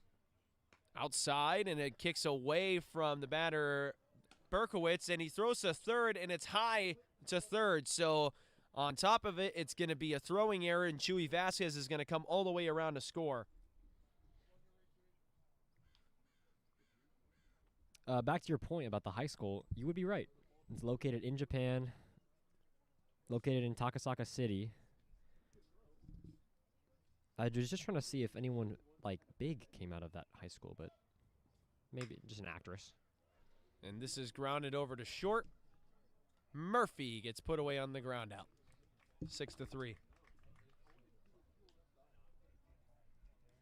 And so we were talking about the errors for Barstow Community College. One there that really, I mean, was avoidable for Berkowitz. Yep. But it happened, and now you can move on from it, as there are no runners on. There's one out with the batter Hernandez to hit.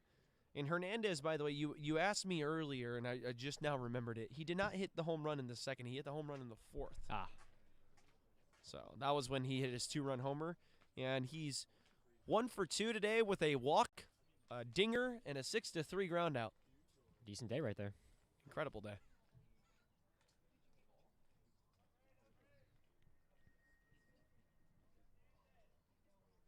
One coming home. Fastball outside for a ball. 2-1. And Ohlone College softball getting ready to play in the next 2 hours against San Joaquin Delta, the Mustangs.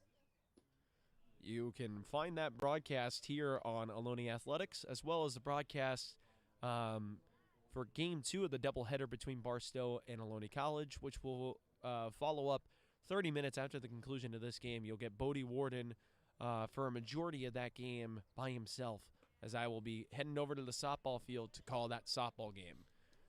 Doubling up on duties here is us, the crew, as Hernandez walks. I'm gonna be a busy man while you're gone because I'm gonna do the scorebook, the live stream that you guys do. In case you didn't know, I am the man behind the scenes for that. Do the scorebook, all the little transitions. That's on me.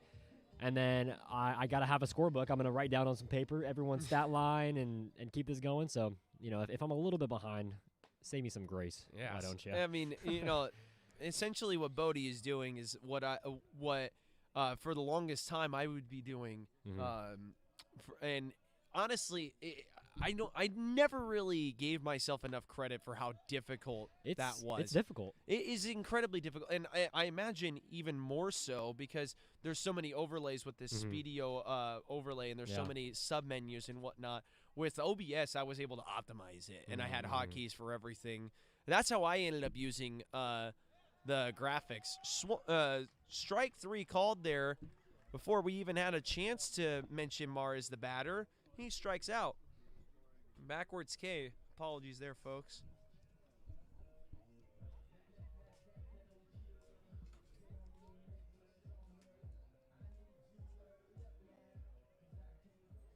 Believe this is Emmett Johnson up to bat now. Walk-up song tracks. Yep, it is Emmett Johnson. So Riley's day will finish 0 for 3. Here now is Johnson. But yeah, I mean, it's incredibly difficult. I mean, I really never gave myself enough credit for that. So I hope you are, Bodie, because it's not easy to do. If it really was easy to do, everybody would be doing it. Exactly. Well, and I think what's so nice about having our two-man crew here is I can work with the Speedio, I can work with this YouTube stream, kind of keep things going like that way. And hello, right back at us. That got me for the first time in this season. I even ducked. Hello. There's a screen there, I know, exactly. But it's nice that I can kind of focus on behind the scenes. I still have all my stat sheets in front of me, little numbers here and there from the coach's point of view, but Armando can do much more research and give you guys a better performance and kind of have us get a better overall broadcast when we have a two-man team going. And my goal by the end of the season is really to paint as clear of a picture of what's going on in the Coast South as I can. So that'll be my main goal, and really to just elevate my performance. I want to sound as professional as possible. So you guys can grade me based on what you think when the season's over. And as a matter of fact, actually, even a thought coming across my head about like surveying the live audience potentially at some point in the future, and seeing if I can get some real data on where to improve. Runner goes, but Johnson swings and misses there for strike 3 with 2 out, and that'll end the inning. So back-to-back strikeouts there to end the inning, and a good solid start to the day for Trenton Traylor. And with that, we will head to the top end of the 7th inning. Score is 10-0 in favor of the Renegades. We'll be back in 30 seconds.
Caden Roth, the new pitcher for the Ohlone College Renegades here in the 7th. Caden Roth, the leader in the Coast South as far as ERA and Ks through 9 is concerned.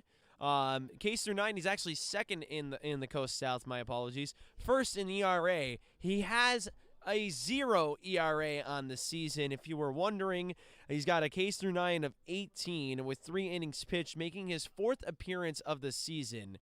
And he is going to start his day with a pitch that bounces to the plate, 1-0, the count. And Caden Roth from Pleasanton, California's Foothill High School in there for a strike. Standing at a towering 6'8", 195 pounds, the sophomore, righty-righty combination, wearing the number 17. 1-1 coming home. And that is just low there to the batter, number 17. And that's Hamel, who's leading off here. 2-1 in there for a strike. So Caden Roth, I'm hoping he doesn't knock me up with the announcer's jinx here.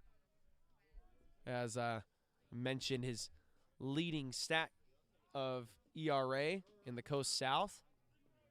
And I know we haven't begun Coast South play yet, so it might be a little bit premature of me saying that, but 3-2, grounded. This is up to left field. It's going to be a tough play. And nobody will get it. It falls foul. Emmett Johnson, the third baseman, really had the best beat on it. He had Joaquin Stewart, sorry. He had the best beat on it, but, I mean, that would have been an incredible play. That would have been over-the-shoulder basket catch, running full speed, no stopping at all. I mean, that would have been insane. 1-1 the count now to the batter, Bagri. Bagri 0 for 2 today with a fly out and a ground out to third base. And he's behind the count 1-2 now. I hope you guys have been enjoying this broadcast so far here on the Ohlone College Fremont campus on Ohlone Athletics. 1-2, getting ready to come home. Inside, and it gets behind the catcher. And moving up on the play is Hamel. The catcher Murphy now for the Renegades. You can close the book on Derek Bain. And Derek Bain, good day at behind the backstop for the Renegades. 2-2. Bounce to the plate, 3-2. Yeah, I mean, Bain had a great day behind the plate and, I mean, at the plate. And he very productive, scored a run, got on base a few times. So, I mean, great day for him today. Exactly. Absolutely. So 3-2 coming home from Caden Roth, but he's going to go pick the runner off at second to no avail. So probably just trying to get Bagri to lose his timing a little bit maybe. 3-2. Grounded over to short. And getting caught in a rundown there is going to be Hamel as he was trying to extend to third base on the ground ball to the left side. And trying to get back to second, or getting to second, is going to be Bagri there. And getting tagged on the play is Hamel, and he's injured. I think, did he roll his ankle there? I looked down to look at my scorecard to make sure I was calling the right name. And, of course, every time I look down, I miss what happens on the field. And he's down on the ground right now, and Chelsea, the team trainer, to go check up on him. So he'll be out trying to extend to third base, and Bagri will be at second base safely on the fielder's choice. But now the health and safety of Hamel, the center fielder, more important. And he's going to walk off under his own power with no additional help. So maybe he got tripped up a little bit, favoring it looks like his left side is the one that he's favoring. And we talk about it, thankfully not very much at all. But when we do talk about it, when we're talking about injuries and the health and safety of our players, both the opposing and home side. It's incredibly disheartening to see any player get injured in this league. Yeah, I mean, I agree. That was just kind of one of those, like, you're in a pickle, those little freak plays where the shortstop kind of tripped, but also was going for the tag, fell on his ankle, and I think just rolled it. Probably just an uncomfortable feeling down there. Yeah, so hopefully he can get that all stretched out and get some movement going again and get the blood flow going, start to feel better, maybe get back on the field for the Vikings. Hammel's been a great player for the Vikings this season and has had probably the most complete of performances you can ask for on the Vikings side, because obviously we see now it's been, to say the least, a frustrating road trip for them, as Amara is going to walk. Here now is Vaughn. Yeah, it's been a bit of a frustrating road trip for them, coming down from Barstow all the way in Southern California. And right now we are through 7 of Game 2 of this 3-game set. Or not through 7, we're through 6 in the third. Yeah. In this 3-game set, and Barstow yet to even score a run. And Yeah. I mean, for a team also, I gotta say this, for a team that is definitely frustrated. I mean, there's no way you're not frustrated as a team. They're doing a good job not wearing it on their faces and not acting out on that frustration in the dugout amongst each other. I don't see any infighting.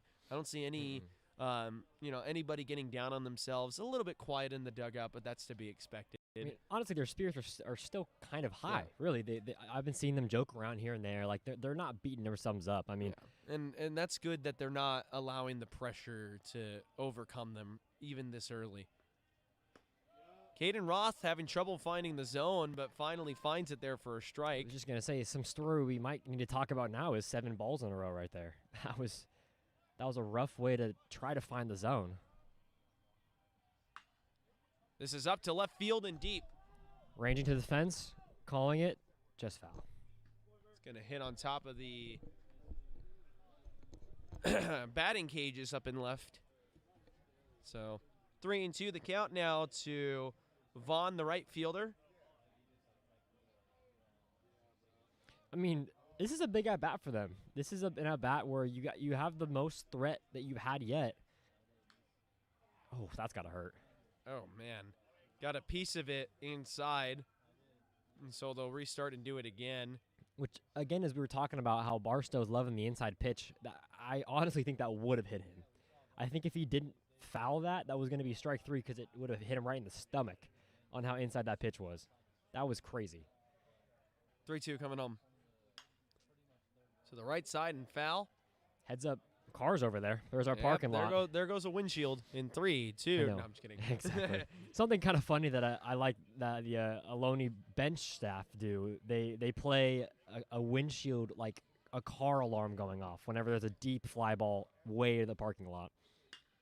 Up the middle, into center field, and making the play over there is, I believe it's Johnson in center field now. Yep, it is, for the second out of the inning. Of course, we're getting to that point where defensive changes are prevalent. Yep. I mean, that was a great at-bat. You got to give him props. Long at-bat. So, I mean, just great piece of hitting, too. Wells to hit now, the left fielder. I mean, as a friend of Wells, I'm hoping to hit here. Right center field. That's going to be extra bases and an RBI. A little bit premature there on the extra bases. It's extra bases for everybody but Wells. And so, finally, Barstow Community College gets on the board. An RBI single for Wells, the left fielder, and finally, something to smile about and cheer for if you are a Viking fan. And I mean, there you go. You're not going to get shut out now. You've broken up. You've done everything you need to do. You broke up the perfect game, then the no-hitter, then the shutout. I mean, that's everything we've talked about throughout the season, especially with some softball games here and baseball too, is when you're down and out, like what Barstow has been, you got to play one step at a time. You got to, like you said, break up the perfect game. Okay, we got a runner on board now. Break up the no-hitter. Okay, now we have some hits. And then with Wells' hit right there, I mean, break open the shutout. Time to start pouring in some more runs. You still got a runner threatening at third.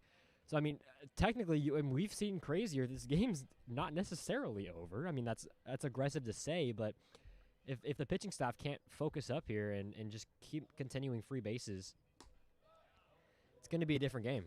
Tristan Wells, the Washington high school prodigy with the RBI there. Batting now is Berkowitz, and he's behind in the count 1-2 after an 87-mile-an-hour pitch from Caden Roth. Caden Roth, the first run surrendered this season for him. 1-2 coming home, swung on and missed, and that's a strikeout. So good response from Caden Roth, and he will finish the 7th inning. Not as strong as he wanted to, but a strong strikeout to end the top end of the 7th. Barstow Community College finally pushing across a run, and we will signal for the break and be back in 30 seconds after this quick break.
Campus, Ohlone College Baseball live here from the Ohlone College Athletics YouTube channel. And still pitching for Barstow Community College's Trailer. Trenton Trailer ready to face the leadoff hitter for the Ohlone College Renegades, Joaquin Stewart.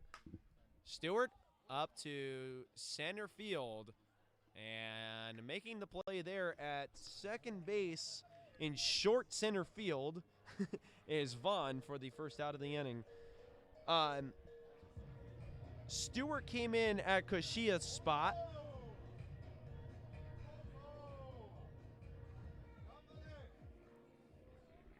Here now is Omoto.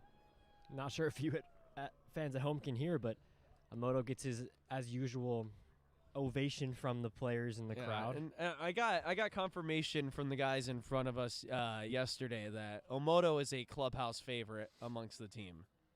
And, I mean, one thing you got to love especially about a lot of Curran-led baseball teams is that there's a heightened level of selflessness on the team. Yep. A lot of guys, even back in the day, I would ask them questions because these guys don't get media trained, at least not here. So I'd ask them questions where I'd see if they would accidentally walk into the selfish side, and they have a very good understanding, and I think that comes from Coach Curran of what kind of answers are selfish and what kind of answers are selfless. Mm-hmm. As Omoto is going to, I believe, walk there. I'm not sure if he was hit by the pitch, but I'm just going to mark it as a walk. Yeah, it was a walk. Just got out of it. It was going to hit his feet, but skirted away in time. Yeah, and here now is Cam Hegeman in place for Teo Thompson's spot. I mean, Hegeman looking to kind of heat up. He's only hitting 0.77 right now, and he's hoping to kind of turn it up. I mean, he's been a good bat previously last year. So in a little bit of a slump to start the season, but hopefully this game and this series can help him kind of get back up on the rankings here. And for Hegeman also, the slow start to the season with a 77 batting average, still a 318 on base. Not exactly great, for an on base, but still quality on base percentage. Yep.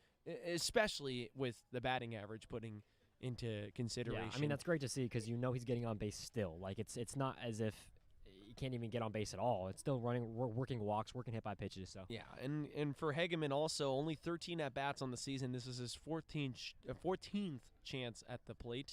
My goodness. Hello. Words are difficult. And for Hegeman, he's also battling through a shoulder injury. And I'm one who knows a lot about shoulder injuries. I tore my labrum. We were talking about my weight loss journey, 61 pounds. During the first 20 pounds, I tore my labrum. Wow. And almost needed surgery because I also separated a joint doing so, too. So, shoulder injuries are tough. Wish you luck, Hegeman. He's going to fly out to center field here for the second out of the inning.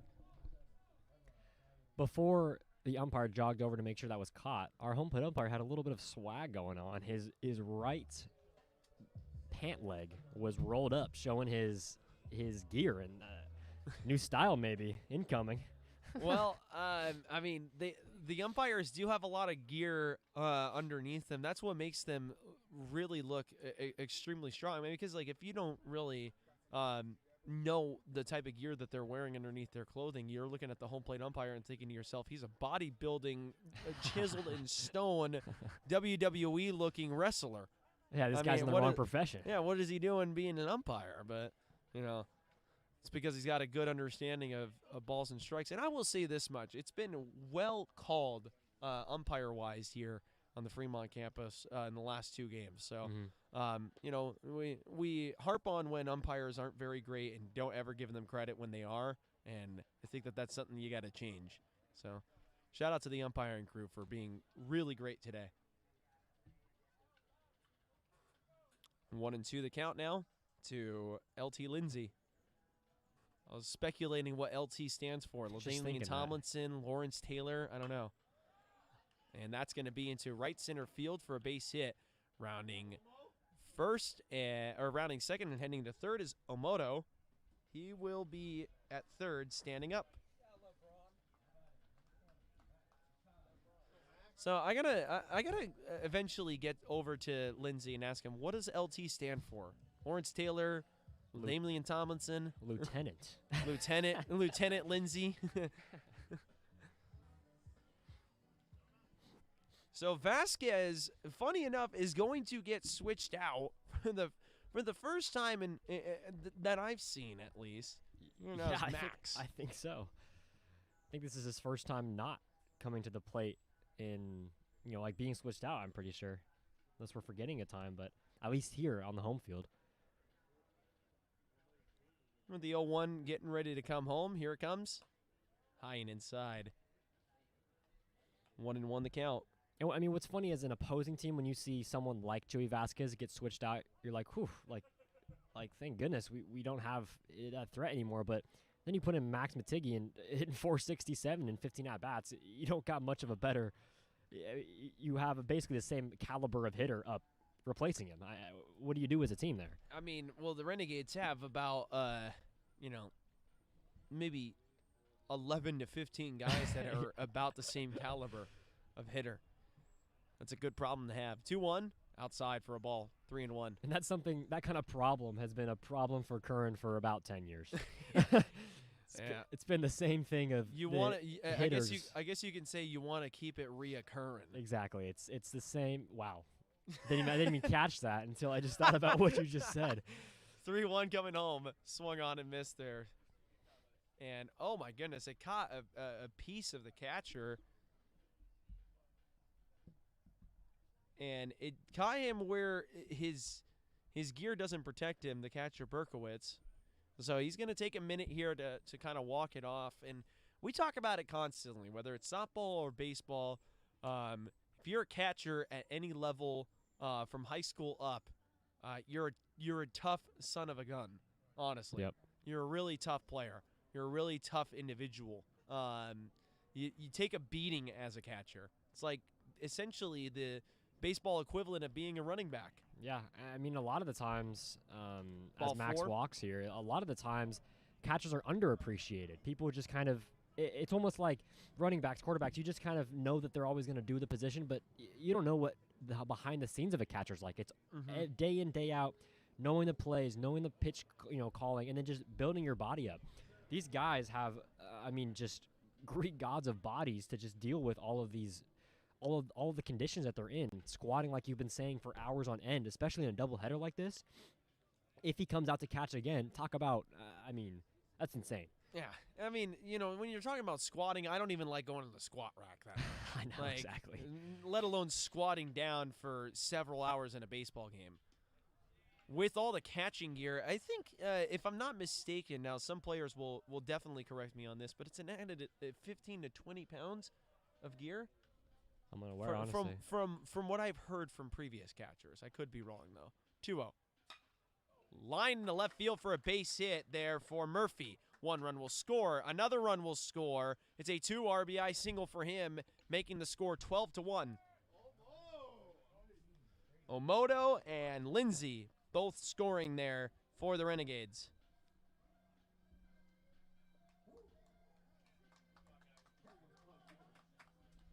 And so with the doubleheader, the Ohlone College Renegades are going to motion to conclude this game here in the 7th and play through 9 in Game 2. So, folks, that is going to do it. The final at-bat of the game is going to be Christian Murphy, with an RBI single down the line. And with the Renegades with 11 hits and 12 runs scored and no errors. Barstow, 3 hits, 1 run, and 1 error. That's going to end Game 1 of our doubleheader. We'll have 9 innings for you due up in about 30 minutes or so after everybody gets resituated and ready to go. And for that game, you're going to have Bodie Warden be doing the game by himself, as I'm going to be running down to the softball field to call the softball game between the San Joaquin Delta Mustangs and the Ohlone College Renegades. And that is going to be a fun game, so I hope to see you guys there. And I also hope to see you guys come back here and watch the broadcast for Game 2. We love to keep our ratings up, especially during Bodie and I's segments. By the way, it's only Bodie and I who have segments. So keep the ratings up at all times. Folks, please like, comment, and subscribe. And thank you so much for joining us today. I've been Armando Galan. I'm Bodie Warden. And we are signing off. Ohlone College, 11-0.